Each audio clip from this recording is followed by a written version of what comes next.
माझे जीवाभावाचे मित्र आणि महाराष्ट्राचे प्रतिभाशाली संगीतकार श्रीनिवास खळे, पंडित भीमसेन जोशी आणि आजच्या या छोट्याशा समारंभाचे अध्यक्ष पु ल देशपांडे, खळ्यांच्या संगीत रचना साकार करणारे सर्व कलाकार आणि उपस्थित रसिक हो. खरं म्हणजे हा कार्यक्रम करण्याच्या मागे खळ्यांच्या संगीतावर प्रेम करणारी अनेक माणसं आहेत, त्यांची मित्रमंडळी, हितचिंतक, त्यांचे कष्ट आहेत. इथे मला काही माणसं समोर दिसत आहेत. आमचे डेप्युटी कमिशनर म्युनिसिपालिटीचे जोशी आहेत, बगाडे आहेत, नाईक, दळवी, किती म्हणून नावं सांगू. त्यांच्यापैकी कोणीही स्टेजवर आलेले नाहीत, पण सगळे कष्ट त्यांनी केलेले आहेत. स्टेजवर मी आलो याचं कारण असं की माझ्याकडे एक वेगळी कला आहे. ती कला अशी की स्वतः काहीही कष्ट न करता इतरांना कष्ट करण्याचं उत्तेजन देणं.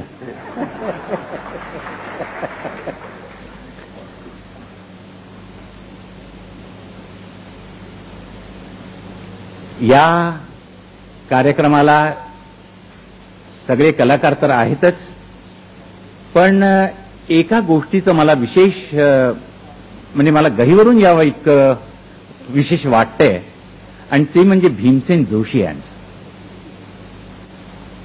असं आहे की नाही म्हटलं तरी आजच्या या कार्यक्रमामध्ये सगळी माणसं, मुलंही चांगली गाणारी आहेत, पण तरुण मुलं मुली आहेत.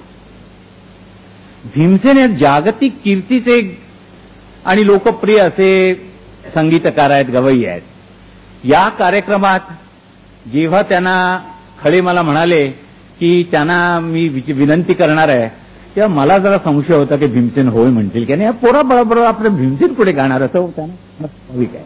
भीमसेन हा किती अंतःकरणाचा सज्जन मनुष्य आहे हे मला फार पूर्वी माहीत होतं, पण गेली काही वर्षामध्ये त्यांना इतकी प्रचंड कीर्ती आणि लोकप्रियता मिळालेली आहे की यश माणसाचं काय करील हे सांगता येत नाही. पण ज्यावेळी त्यांनी होय म्हटलं तेव्हा त्यांचं गाणं तर मोठं आहे, काय मी सांगायला आपल्याला नकोच, पण त्यांची निरहंकार वृत्ती आणि त्यांचा निर्मळ स्वच्छ साधेपणा हे त्यांच्या गाण्याहूनही मोठं असं एक गाणं आहे असं मला वाटतं. आणि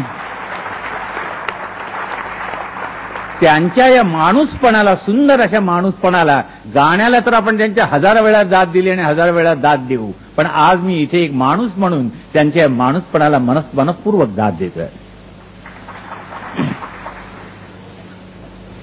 असं आहे की खळ्यांविषयी मी काय बोलायला नको.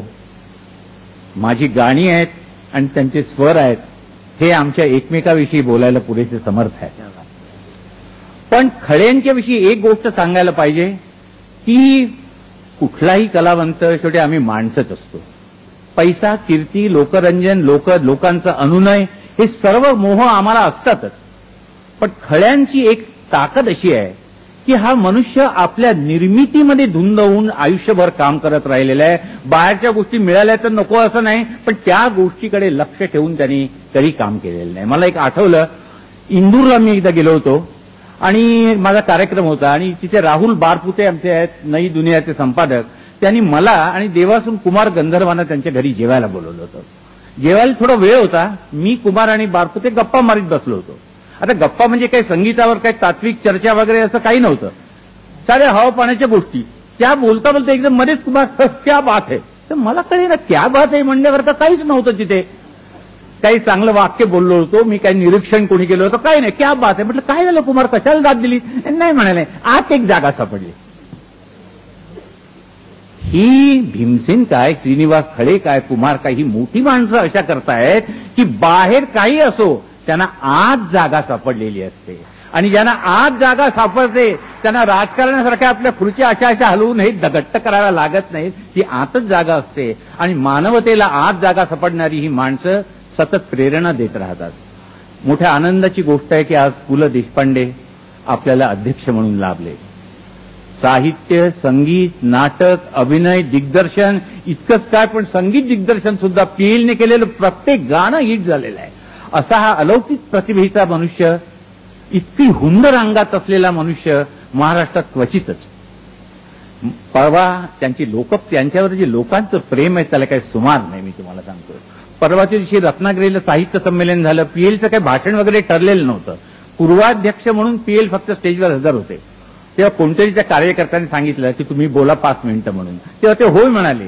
तेव्हा त्यांनी नुसतं सांगितलं की 5 मिनिटं पु ल देशपांडे बोलणार आहेत. मी तुम्हाला सांगतो, जुनी अगदी सांकेतिक झालेली उपमा घडून सांगतो की चंद्र आल्यावर समुद्राला जसं भरतं यावं तसं समोर 10,000 लोक उचंबळून आलेले मी पाहिले. 10,000 लोक पीएलचं नुसतं बोलणार आहे म्हणून उचंबळून जेव्हा आले तेव्हा मी श्रोत्यात बसलो होतो. माझ्या पोटात जरा दुखायला लागलं. असं आहे की साहित्य, संगीत, आम्ही आमच्या सगळ्या क्षेत्रातल्या लोकांना, एकूणच कलावंत लोकांना पोटदुखीचा विकार जास्त असतो. एक दिवशी सकाळी मला पहाटे 6 वाजता श्रेष्ठ कवी आणि आमचे मित्र वसंत बापटाचा फोन आला. 6 वाजता मी डोळे चोळत उठलो आणि म्हटलं काय झालं? तो म्हणाल तुझं काय भलं झालंय का? म्हटलं काय सकाळी 6 वाजता भलं होण्याचा काय प्रश्न आहे? तो म्हणत का तू असं का विचारतोय? नाही म्हणाला, उठलो मी सकाळी आणि माझी एकदम पोटात दुखायला लागलं. तेव्हा मी नक्की कयात बांधला की कोणाचं तरी भलं आलेलं आहे. तुझं झालं नाही ना, मग मी आणखी कोणाला तरी फोन करून बघतो कोण. तेव्हा पीएलची ही लोकप्रियता होऊन थोडंसं माझ्या पोटात दुखलं तर आपण समजू शकाल अशी मला आशा आहे. तेव्हा एकदा मला संगीताच्या अशाच कार्यक्रमात कोणतरी बोलायला सांगितलं तर मी 2च ओळीचं भाषण करून माझं भाषण संपवलं. तर 2 कवितेच्या ओळी होत्या. त्या ओळी अशा होत्या की प्रेम कधी कुणाचं तराजू तोलू नये. प्रेम कधी कुणाचं तराजू तोलू नये. कोणी जर गाणार असेल तिथे आपण बोलू नये.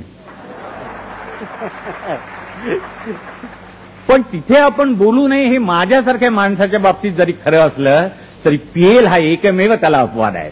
याचं कारण पीएलचं बोलणं म्हणजे एक अपूर्व अशी संगीताची मैफलच असते. तेव्हा कोणी आपण बोलू नये असं जरी माझ्या बाबतीत खरं आहे हे जाणून मी आता थांबतो आणि विनंती करतो पीएलना की त्यांनी या मैफिलीत, आपल्या मैफिलीने आणखी एक भर घालावी.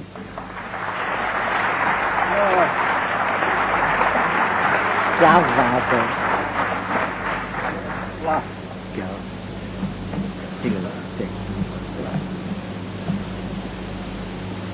पाडगावकरांनी जे काही सांगितलं ते सगळंच खरं आहे असं समजू नका. कारण विनोदी लेखक आणि कवी यांचे 2 जर काही सामान्य दोघांच्या मध्ये गुण असेल तर अतिशयोक्ती हा आहे. एखादी सुंदरी आहे की नाही इथून आपल्याला शंका येते आणि कवी तिला मुखचंद्रमा वगैरे म्हणतात. कदाचित ग्रहणाच्या वेळेला वगैरे असे ती कविता झालेली असेल.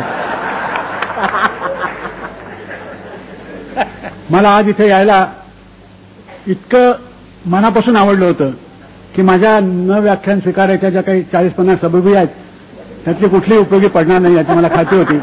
कारण माझीच इच्छा इथे यावं अशी होती.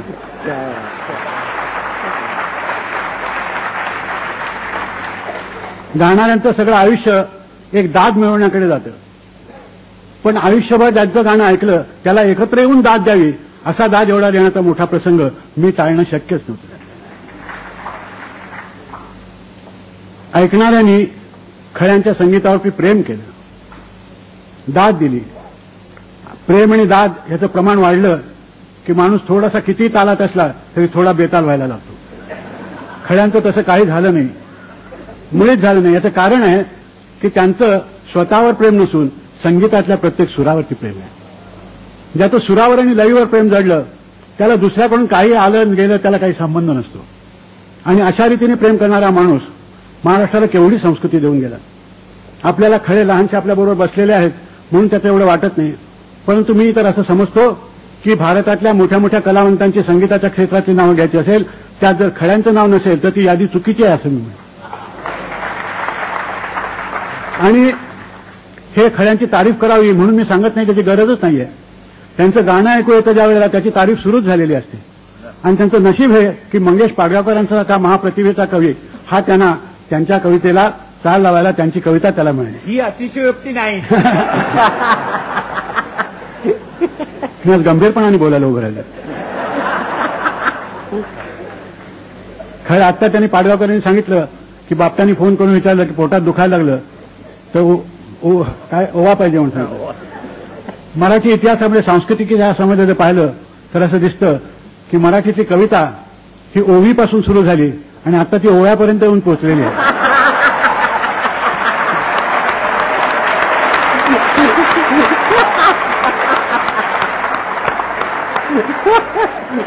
असं कोणाचं पोट दुखवण्याचं सुद्धा कसब हे किती महत्वाचं आहे मला तुम्ही सांगा.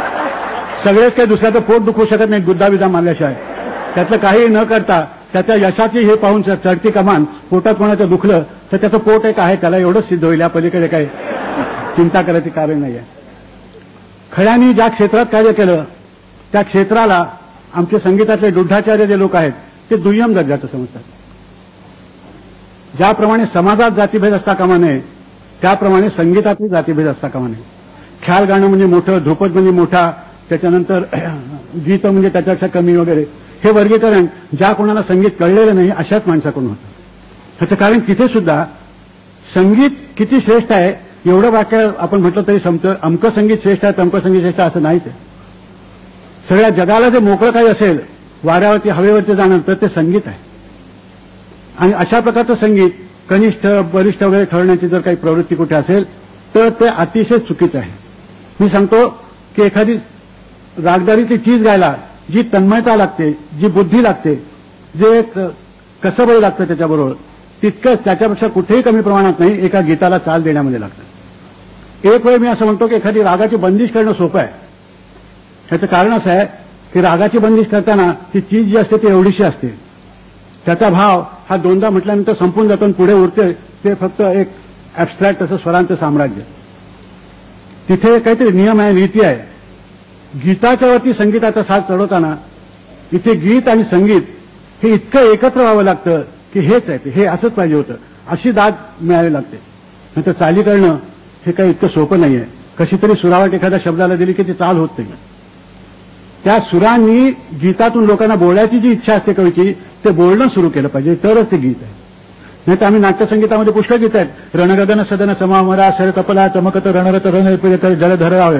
आज झाली जवळजवळ 50 वर्ष झाली लोक अर्थ लावतात त्या गाण्यात.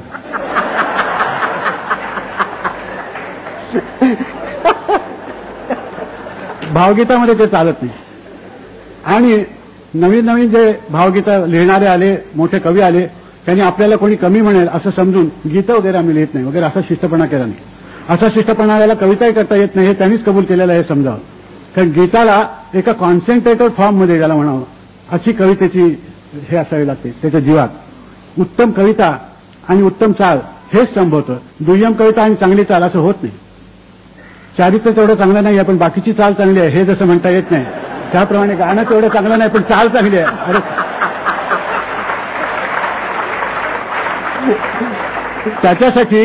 त्याच्यासाठी कवीला आणि संगीत दिग्दर्शकाला दोघांनाही त्या गीताचं कुळशीर माहिती असायचं कारण आहे. सुरांना सुद्धा एक संकेत आहेत, आपल्याला संस्कार आहे. आपल्याला गंगा सिंधू सरस्वतीच्या यमुना सुरू झालं त्या चालीवर तरच लग्न लागलं असं वाटतं. नाही तर मुझे बुड्ढा मिल गया ह्या चालीवरती जर मंगलाष्टक म्हटलं तर पंचायतच आहे ती. आता कोणी विचारेल तीच चाल का, त्याला काही सांगता येत नाही. त्याचे संस्कार आहेत. असं आहे की तुळशी वृंदावन पाहिलं की कितीही नास्तिक असला तरी त्याला ते वृंदावन ताबडतोब आपल्या बालपणात घेऊन जातं. एक एक सुगंध आपल्याला कुठे कुठे घेऊन जातो. उदबत्तीचा सुगंध सुटला की मला तर लग्नाची पंगत बसली असंच वाटायला लागतं. त्याकडे पंगत बसायची, उभ्या उभ्या जेवण होत नसे, त्यावेळी उदबत्त्या वगैरे सगळ्या होत्या. तर ते उदबत्तीचा तसंच सुरांचंही आहे. प्रत्येक सुराला असोसिएशन आहे, संदर्भ आहे. तुम्हाला सांगतो सकाळचे राग दुपारचे राग वगैरे आपण म्हणतो. एकाने विचारलं होतं की तोडी मी रात्री गायलो तर काय होईल. म्हटलं काही होणार नाही. मग का गाऊ नये असं म्हणतात. ह्याचं कारण संकेत आहे की जेवताना आपण उजव्या बाजूचे पदार्थ डाव्या बाजूचे पदार्थ का करतो. भात जर वरती ठेवला आणि वरण खाली ठेवलं तर काय जेवता येत नाही का, येतं जेवायला. हे संकेत आहेत. आपल्याला तर गंध इथे लावायचं ते तिथे न लावतो मी फक्त कानाच्या इथे कुठेतरी लावी चालत नाही. त्यामुळे काय दुखापत वगैरे होत नाही, कानालाही होत नाही, कानाला होत नाही. पण ते वाटत नाही, खरं वाटत नाही, त्याला काय करणार. हे संस्कार कसे होतात लहान लहान लहान लहान आपल्याला कळत सुद्धा नाही. म्हणजे परदेशात गेल्यानंतर मराठीचा शब्द कानी येणार नाही असंच वाटत असतं. तिथे बसमध्ये जर एकदम कोणी मराठी बोलताना मड्डम दिसली की आपण पुन्हा गिरगाव तालुके काय असं वाटायला लागतं. असं एकदा आमचा प्रसंग आला होता.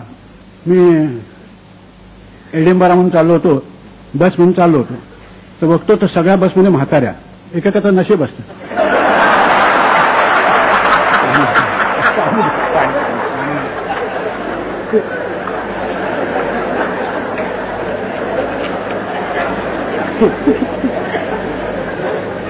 थँक्यू.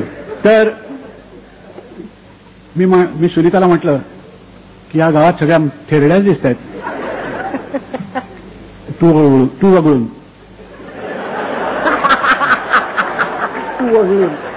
नाही तर बसमध्ये समोर प्रसंग. तर हे एवढं म्हणून माझं वाक्य होतं नव्हतं. तो समोर बसलेली एक युरोपियन बाई चटकन मागे वळल्याने, आपण मराठी का? अरे बापरे, आता ही ज्या मराठी शिकले त्याच्यात थेरडा शब्द नसेल असं मी धरून चाललो. म्हटलं हो आम्ही मराठी. अरे वा म्हणाली. आणि तुम्हाला काय सांगू, आमची ओळख ना दे, मिशनमध्ये काम केलं होतं तिने नगरच्या, आणि तिचं जे मराठी होतं ते अस्सल ग्रामीण वळणाचं होतं. केव्हा ग आलीस बाय असं म्हणायचं. त्याच्यात एक लढीवाळपणा होता जो ग्रामीण भाषेतच असू शकतो किंवा बोली भाषेत असू शकतो. आणि पुढल्या स्टॉपला जिथे आम्ही उतरलो तिथे ती उतरली. म्हणजे तुम्ही कुठे चालला? आमच्या ठिकाणी. उद्या माझ्याकडे चहाला आलं पाहिजे. पत्ता वगैरे दिला. दुसऱ्या दिवशी आम्ही चहाला गेलो तर तिच्या बरोबरच्या 10-12 60-70 ओलांडलेल्या अशा म्हाताऱ्या बायका ज्यांनी हिंदुस्थानात दिवस काढले होते ते वेळे, तर ती त्यांना सांगत होती किती वर्षांनी मराठी कानावरती पडलं माझ्या. म्हणजे तिला एखाद्या मुलीला माहेराची ओढ लागावी तसे ते जे संस्कार आहेत त्याची ओढ लागलेली असते. अशा रीतीने मानवाचं जीवन चाललेलं असताना सूर हे काही कोणी बेवारशी आहे तसं समजायचं कारण नाही. तो जिथे लागायचा तिथे लागला नाही तर ते चुकीचंच होतं. काही गणित जमत नाही त्याचं. अशी कलेमध्ये कितीही तुम्ही स्वातंत्र्य घेतलं तरी मूलभूत जी गणित असतात ती पाहिजेतच. आणि खळ्यांच्या सारखा संगीत दिग्दर्शक पण काय करतो त्याच्यात की पाडगावकरांची कविता लिहिली, साधी चाल लावणारा एक रूपकमध्ये ते वसवेल 7 मात्राच्या रूपकमध्ये. पण 7 मात्राच्या रूपकमध्ये हे 7 ठोके नसतात, तो ठेका असतो. 2 याच्यात फरक आहे. त्या 7 मात्रामध्ये पहिल्या आणि दुसऱ्या मात्रेकडे जाताना असंख्य क्षण पडलेले असतात की त्यातला कुठला उचलेल ह्याच्यावर तिच्या कंपोजरचं मोठेपण ठरत असतं. खळ्यांचा संबंध गीतांच्या रचनेचं वैशिष्ट्य मला जर काय वाटत असेल तर ते तालाला इतक्या सुंदर कोपरखळ्या मारत मारत चाल करत असतात की ते कोपरखळे मारण्याचं दृश्यच बघावं असं वाटतं.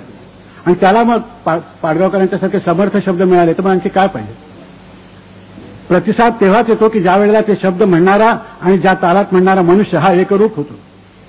ह्या सुगम संगीत ज्याला म्हटलेलं आहे ते इतकं सुगम नाही, अतिशय दुर्गम संगीत आहे ते. काही सुगम संगीत गाणारे ऐकले की माझं विधान आपल्याला पटेल. तर ते गाणं, त्याची ती चाल आणि त्याची चाल गाणारा म्हणजे या दोघांची एकरूप होणारा गायक, असे तिघे एकत्र गावे लागतात. आपल्या देशामध्ये किंवा आपल्या संस्कृतीमध्ये नद्यांना तसं पावित्र्य आहे, पण सगळ्यात पावित्र्य त्या नद्यांना कुठे आहे? ज्यावेळेस संगम होतो तिथे. सगळे तीर्थही संगमाच्या ठिकाणी आहे. त्याचं तीर्थरूप होतं ते गाणं. आणि असे 3 संगम इथे आल्यानंतर त्रिवेणी संगम. आणखी काय पाहिजे? गाणारा मनुष्य, गाणारा गाणं देणारा मनुष्य आणि ते गाणं लिहिणारा मनुष्य, असे 3 कलावंत एकत्र आले आणि ते समतोल बुद्धीचे आले, जाणून घेणारे आले, तर मग खळ्यांसारखीच रचना होते. पण असे योग क्वचित येत असतात. काही वेळेला पुष्कळ वेळेला एकेकाळी असं वाटत होतं की चाल करणं म्हणजे दुसरी पूर्वीची ऐकलेली आहे त्याच्यामध्ये नवं गाणं ठोकून काढणं. त्यामुळे त्याला काही तसं कुळशी कुठल्या आहे चालेचं संदर्भ काय ते कळत नसे. सुरांना अर्थ असतो, पण तो अर्थ आहे हे प्रतीत काय होतं की सार्थ शब्द त्याला मिळाले म्हणजेच प्रतीत होतं. नुसत्या सुरांना अर्थ वगैरे काही नसतो, हेच त्याचं मोठेपण आहे. ते निर्गुण निराकार आहे म्हणूनच ते मोठं आहे. सगुण साकार करणं हे त्याच्या खालची पायरी आहे. तेव्हा अशा सुरांना पकडायचं, त्यांना त्या चालीमध्ये बसवायचं. ती चाल सुद्धा कशी सुचेल सांगतात. आता त्यांनी 1-2 गोष्टी सांगितल्या की अमकी चाल एकदम सुचली. मी तुम्हाला खरं सांगू का, चाल बसवता येत नाही, चाल उगवली पाहिजे. त्याला ते गाणं पाहिल्यानंतर ती चाल दिसायला लागली पाहिजे. टागोरांची एक गोष्ट आहे, त्याच्यासाठी तो शास्त्रज्ञ असायला पाहिजे का संगीताचा पंडित असायला पाहिजे, मुळीच नाहीये. बहिणाईंनी ओव्या रचल्या, ते काव्यशास्त्राची पंडिता नव्हती. त्या ओव्या आल्या, जशा आल्या तशीच चाल येते. त्याच्याचं स्वयंभूत्व हे मला सगळ्यात नेहमी बुचकळ्यात टाकत आलेलं आहे की ही अशी का चाल सुचते. सांगता येत नाही, कोणाला त्याचा अर्थ येतो. गुलाबाच्या फुलाला वास काय येतो नाही सांगता येत, घेता येतो फक्त आपल्याला. त्या चालीचा सुगंध जर असा घेणारा मनुष्य असेल तो हे फालतू प्रश्न विचारणार नाही. खळ्याने ती तशी दिसली. तुम्हाला माहिती नसेल की आपल्याकडे जुन्या काळी मंत्र ज्याला सापडत ना, तो ऋषी काय म्हणत असे माहिती आहे का? मला मंत्र दिसला असं म्हणून त्याला द्रष्टा म्हणतात ना, पाहणारा. त्यांनी काय पाहिलं? तो मंत्र पाहिला, त्याचं सामर्थ्य पाहिलं. अशी चाल दिसली पाहिजे. म्हणून आमच्या संगीतामध्ये गाण्याची नजर अजून ह्याची चांगली नाही असं म्हणतात. गाण्याला गळा लागतोय माहिती आहे, श्वास लागतोय माहिती आहे, पण गाण्याला मुख्य लागते ती नजर. ती नजर म्हणजे सामान्य दृष्टीला दिसणारी नजर नव्हे, सुरांच्या पोटात शिरून त्यांची काय किंमत आहे, कुठे ते उभे करावे, काय करावं, हे संबंध चित्र डोळ्यापुढे दिसायचे संबंध. आणि चित्र म्हणजे नकाशा नव्हे. जे गुणिले भागिलेनी करत असतात चाली किंवा काही, ते नकाशे तयार करत असतात, पण ते लँडस्केप नाही तयार होत. आणि चित्रकाराला करावा लागतो तो लँडस्केप, त्याला नुसते रेघा वर खाली करून चालत नाही. अशा प्रकारचे चित्र उभं करायचं, स्वर आणि शब्द या दोघांचं, आणि ते चित्र त्या तोलाच्या गवळ्याकडून गाऊन घ्यायचं, हे फार मोठं कसब आहे. नाहीतर कशाला कुठली तरी चाल लावली आणि चालले असं माहिती असेल आपल्याला, एकेकाळी अगोदर चाल करायचे आणि मग त्याचे शब्द कोंबायचे. अजूनही करतात असं मला वाटतं. मला अलीकडे मी चित्रपटाच्या सृष्टीमध्ये फार साथ शिरलेलं नाहीये, भीती वाटते. तर अगोदर चाल देऊन करणं हे म्हणजे काय झालं की फॅक्टरीचं काम झालं. साचा धाचा दिलेला आहे, त्याच्यामध्ये माल भरा आणि मग गणपती निघाला, असं नाही. असे होत नाही असं नाही. परंतु मोठे मोठे कवी सुद्धा हे भान ठेवत नाही. एकेकाळी एका कवीने, महाराष्ट्राच्या प्रसिद्ध कवीने, प्रत्येक कवीला प्रसिद्धच म्हणावं लागतं, तर काही सोडून काही उपजत असतात. तर महाराष्ट्रातल्या एका प्रसिद्ध कवीने आपल्या मित्राच्या मुलाच्या लग्नामध्ये गाणं केलं होतं. त्या लग्नाची गाणी, संक्रांतीची गाणी म्हणजे अंगावर काटा आणणारी असतात, पण त्याला इलाज नसतो. आपण पकडले गेलेलो असतो आणि कोणतरी गात असतं. तर ते मला त्यांनी छापलेलं दिलं हातात. बघतो तर त्या गाण्याची चाल होती, म्हणजे लग्नातल्या त्या मुलाला नवरा आपल्या वधूवरांना आशीर्वाद देणाऱ्या गाण्याची चाल होती, तू टाक चिरुनी मान,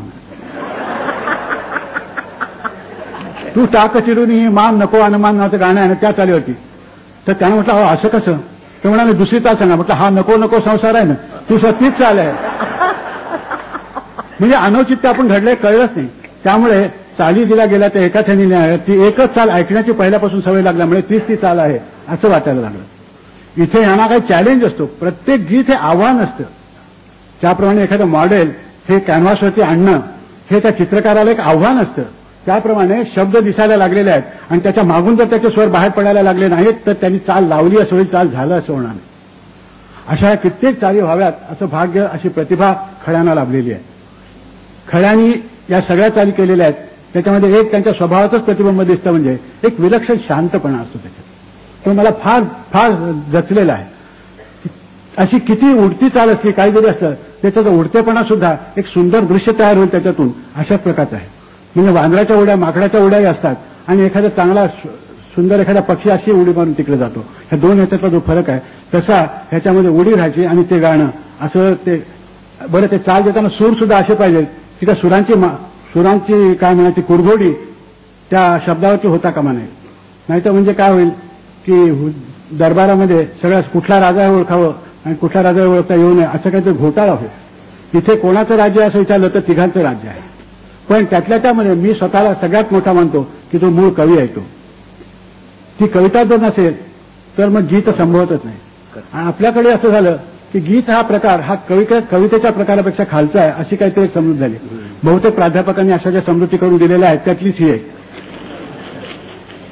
कविता लिहिणं आणि गीत लिहिणं ह्याच्यातला फरक केव्हापासून आपल्याला वाटायला लागला की ज्या काळापासून भारतातले लोक गद्यामध्ये कविता वाचायला लागले त्यापासून.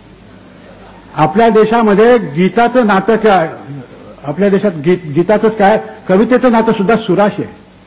म्हणजे फार प्रचंड सूर आहेत त्याच्यात आणि अमुक आहे तसं नाही, पण सूर सुटून कविता असू शकते हे मान्यच करायला तयार नाही आम्ही.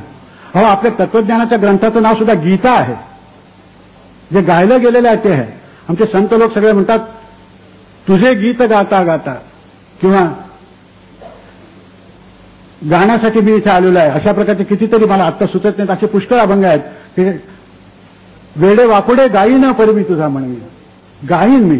गाणं ह्याला अतिशय महत्व आहे. ते साधं सुद्धा कसं, आका विश्वात्मके देवे येणे वाघ यज्ञे तोषावे तोषवून मद द्यावे प्रसाय दान हे असं गद्यामध्ये म्हटलं जातं कधी कधी.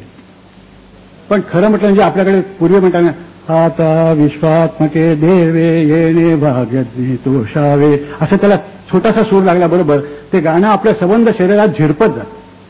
बाकीच्या गाण्याचे दगड लागत असतात आपल्याला. परिणाम म्हणजे असा हाणामागणी. तर कुठल्याही गीत हा कमी प्रकार समजण्याचं काही कारण नाहीये. जे ते समजतात त्यांना गीतही कळलं नाही, काव्यही कळलं नाही, हे अगदी नक्की लक्षात ठेवा. रवींद्रनाथ टागोर त्यांनी एका ठिकाणी सांगितलंय की माझी कविता माझ्या सुराबरोबरच जन्माला येते. आणि त्यासाठी ते काय गाण्यातले मोठे पंडित होते वगैरे असा भाग नाही आहे, किंवा सुदैवाने तर नव्हतेच. तर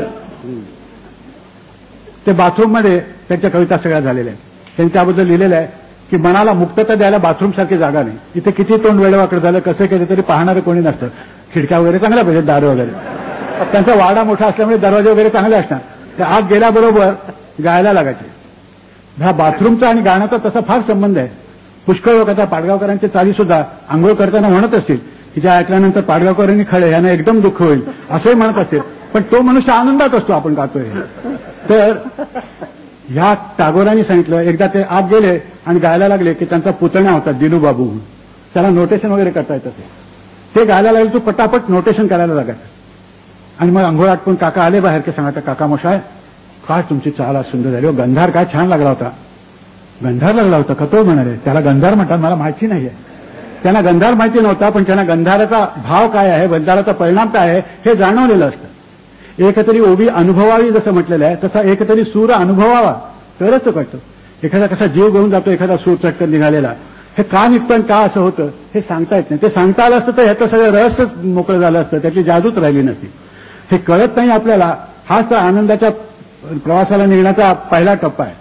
आपलं अज्ञान घेऊन आपण हिंडत गेलो की जे दिसतं त्याच्याची आपली रिॲक्शन ही नेहमी सौंदर्यात्मकच होईल असं जरी सांगता आलं नाही तरी होण्याची जास्त शक्यता आहे.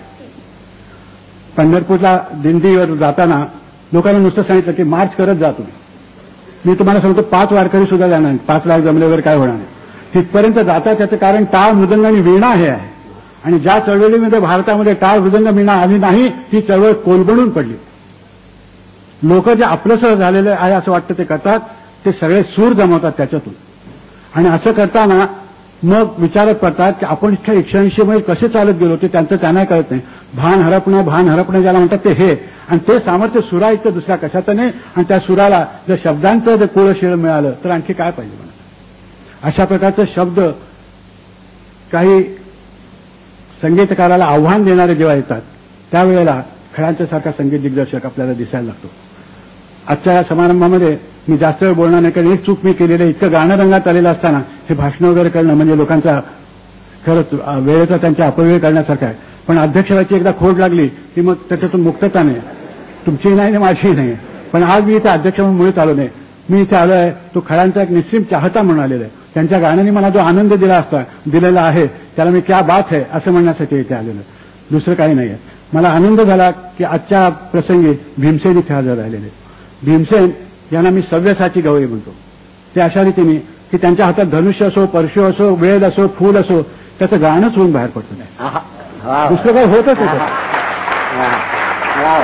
ते गाणं होऊन बाहेर पडतं. आणि मला लोकांना तुम्हाला सांगायला अगदी आनंद होतो की मी भीमसेनचं पहिलं गाणं जे ऐकलं ते एका कवीचं गीत ऐकलं. ते गीत गाणारा भीमसेन मी पाहिलेला आहे. आणि त्यांना आठवत नसेलच अर्थात पुष्कळ वर्ष झाली. ह्यांचं रेकॉर्डिंग चालू होतं आणि मी अगदी टपकलो तिथे. कॉलेजच्या दिवसामध्ये जाण्याची जागा म्हणजे युनिव्हर्सिटी लायब्ररी ही नसून HMV स्टुडिओ ही होती. त्यामुळे तिथे मोठे मोठे कवी रेकॉर्डिंग करायला आलेले ऐकायला मिळत असत. तर मी एकदा गेलो, लाल बत्ती लागलेली नव्हती आणि आत रिहर्सल चालली होती. बघतो तर काय सांगू, इतक्या तलम आवाजामध्ये एक तरुण गात होता. उत्तर ध्रुव दिन दक्षिण ध्रुव नावचं कन्नड गाणं होतं. मला वाटतं बेंद्र्यांची कविता आहे. अशी तन्मयता पण मी चार्ज झालो. आणि मी काय मोठा प्रॉफिट वगैरे असं नाही आहे, पण त्यावेळेला माझ्या मनात आलं की हा सगळं जग जिंकणार. कारण सुरामध्ये भिजावं कसं, स्वररूप कसं व्हावं हे ह्याला 20-22 वर्षी कळलेलं आहे. आणखी कळायला काय हवं हो. गाणं कळणं म्हणजे बागेशीला पंचम लागतो की नाही, अमक्याला हे लागतं की नाही, हा नाहीच आहे. जिथे सौंदर्य निर्माण करायची शक्ती आहे तिथेच ते गाणं असतं. नाहीतर बाकीचं गणितातलं गाणं चांगलं असतं, काटेकोर गाणं. आमच्या भाचा आहे त्याला गाणं शिकवावं म्हणून एक मास्तर ठेवले. अगोदर पेटी शिकवायची. कारण तो माझ्याकडे आला की शाळेतलं गाणं बंद करा काका, तुम्हाला तुमचा पुष्कळ वशिला आहे तेव्हा तेवढं करा. म्हटलं मला तू गाणं बंद करायला सांगतो, तुला काय शिकवतात. त्याला जे काही शिकवतात ते पाहिल्यानंतर त्याचंच बरोबर आहे असं मला वाटतं. तर सांगितलं मालकस रागाचा आरो सांग. तो म्हणाला मला येतात हे कसे म्हणून दाखव. सगमधनिसा सानी धमक असा. अरे म्हण ना. मग म्हणतोच आहे म्हणाला. भूगोल पाठ करायचा तसं तो नोटेशन पाठ करत होता. त्याचं काही चूक नाही. अशा वेळेला स्वरामध्ये भिजावं कसं हे कळायला पाहिजे. प्रत्येक सूर ओलाहून आपल्याकडे आला पाहिजे. ती सुद्धा आपली परंपरा आहे. पहा आपण रुपया दक्षिणा देताना तो भिजवून त्या देत असे. घेताना त्याचा खडखडीतपणा तेवढ्यानी काय होईना कमी व्हावा तसा भिजलेला सूर असायला पाहिजे. बालगंधर्वांचं मोठेपण त्यांच्या भिजलेल्या सुरामध्ये आहे. मनसुरांचं मोठेपण त्यांच्या भिजलेल्या सुरामध्ये आहे. आणि भीमसेन जोशी किती आक्रमक झाले तरी सूर भिजलेला असतो, तो कोरडा कधी होतो. नाही तर आक्रमक होण्याचा सुराचे संबंध नाही असं वाटतं, असं नाही आहे. आक्रमक असतंच ते, पण त्या आक्रमणाला सुराचा असा आधार, त्याच्यातून ते चाललेले असते. सुराचं काम इथे नुसतं वाहन करण्याचं नाही आहे, तो त्याला अर्थ जास्त खोलात जाऊन असा प्रतीत करून देतो. असे सूर त्याच्यामध्ये यावे लागतात. असले सूर देणारे भीमसेन आज आजच्या कार्यक्रमाला येणं हे बरोबर आहे. त्यांना सुद्धा आपण ज्या काळात गीत गात होतो ते दिवस आठवल्याशिवाय राहणार नाहीत अशी माझी खात्री आहे. एकच आहे की त्यांचं गाणं सदैव नवतरुण असं गाणं आहे. काल ऐकलेल्या भीमसेनला सुद्धा आज पुन्हा ऐकायला लोक जातात. त्याचं कारण आहे तर तारुण्याचा साक्षात्कार त्याच्यातून लोकांना होत असतो. अशा प्रकारचा गायक, अशा प्रकारचा संगीत दिग्दर्शक आणि अशा प्रकारचा कवी हे सगळे एकत्र आलेले असताना आणखी आपल्याला काय पाहिजे. संस्कृती म्हणतात ती याच्या पलीकडे दुसरी कुठली आहे असं मला वाटतच नाही. जे गाण्याचा आनंद घेऊ शकत नाहीत ते कसला आनंद घेणार. मला खरोखर असं वाटतं की त्यांनी गतजन्मी काय पाप केलेलं म्हणून देवाने त्यांना ही शिक्षा दिली. आता काही गवळ्यांचं गाणं ऐकताना सुद्धा हा प्रश्न पडतो की काय यांनी केलं होतं आणि याला गवळी केलं देवाने. त्याही बाजूने प्रेक्षकांच्या श्रोत्यांच्याच बाजूनी खोट खरं असं नाही आहे, ऐकणाऱ्यांच्या बाजूनी गवळ्यांच्या बाजूनी आहे.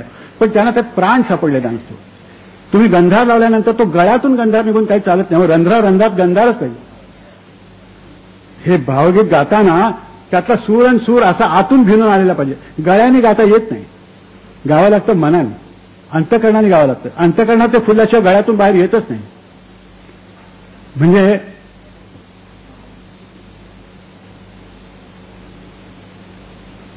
कुंभाची लवलव सांगे पृथ्वी भूमी सांगे भूमीचे मार्दव. हा, सांगे भूमीचे मार्दव असं म्हटलेलं. कोंबाची लवलव जी असते ती जे अगदी नाजूकता असते ती भूमी किती मृदू आहे हे सांगत असते. त्याप्रमाणे ललित वाटणारं गाणं, भावगीत वाटणारं गाणं ज्या वेळेला खऱ्या अर्थाने ललित होतं, खोटे हावभाव करून नाही, तर भावगीते हावभावगीत होतात पुष्कळ. तसं नाही, सुराची जमून जखडून त्याच्याशी एक रूप होऊन ज्या वेळेला तो स्वर उमटतो त्यावेळेस त्या सुराचं सूर पण हे 100% सिद्ध झालेलं असतं. नाही तर काहीतरी कमी राहिलं, इकडे कमी राहिलं, तिकडे कमी, दुसरं गळ्याने गातोय, ओठाने गातोय असंच वाटतं. पण आज यांना मिळालेले गायक सुद्धा तितक्याच तोलाचे आहेत. मी या सगळ्या तरुण गायकांचं मनपूर्वक अभिनंदन करतो. विशेषतः ही आमची इन्स्ट्रुमेंट वाजवणारी तरुण मुलं आहेत ना, त्यांची नावं वगैरे अनाऊन्स होत नसतात किंवा झाली तरी लक्षात राहत नाहीत बरेच असल्यामुळे. तर यांनी जे वाजवलेलं आहे ते श्रेष्ठ तबलजीपेक्षा कुठल्या क्षणमात्राने कमी नाही एवढं लक्षात ठेवा. इतकी सगळी मुलं इथे आहेत हे आहे. तर भारताच्या भवितव्याबद्दल चिंता का लोक करतात मला कळत नाही. पुढारी म्हणजेच काही भारत नव्हे किंवा ते म्हणजे भारत नव्हेच.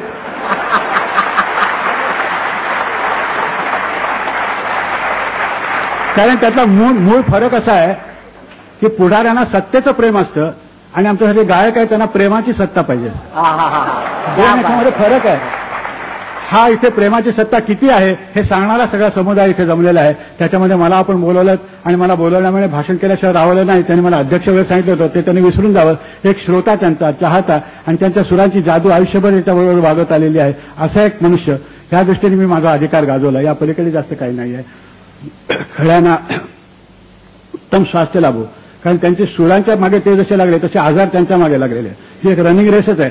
पण तो सुरांना इतकं महत्व त्यांच्या जीवनामध्ये होतं की आपल्याला व्याधी आहे हे सुद्धा ते विसरले. कदाचित ती त्यांना देणाऱ्याला लाज वाटली पाहिजे अशा प्रकारची अवस्था आता झालेली आहे. पुष्कळ वेळेला माझं नास्तिक पण सिद्ध जे होतं ते अशामुळे सिद्ध होतं की देव जर जगामध्ये असतात तर त्याला सगळं करतं तर खळ्यांची बुद्धिमत्ता कळत नाही, प्रतिभा कळत नाही. हे मी मान्य करायला तयार नाही. त्यामुळे त्यांना जे गुण आहेत त्या गुणांची त्यांनी योग्य जोपासना केलेली आहे ती करायला त्यांना आणखी अनेक वर्ष आयुष्य लाभो. आमचीही पाहिजे ते घेऊन जाऊ देत. ते इतकं मी त्यांना वयाच्या वडीलकीचा आशीर्वाद देतो. पाडगावकरांना धन्यवाद देतो की इतका मोठा कवी, आपला मोठा संगीतकार तुम्हाला लाभला. त्याचं संगीत गाणारे कलावंत लाभले. हे भाग्याशिवाय होत नाही. इतक्या भाग्यवान लोकांच्या पंक्तीत बसताना मला जरा संकोच वाटल्यासारखा वाटतो. त्यामुळे मी अजूनमधून बोलतो करत होतो. ते पाय दुखतो म्हणून नाही, मनातला संकोच मी दाखवण्याचा प्रयत्न करत होतो. एवढंच लक्षात ठेवा.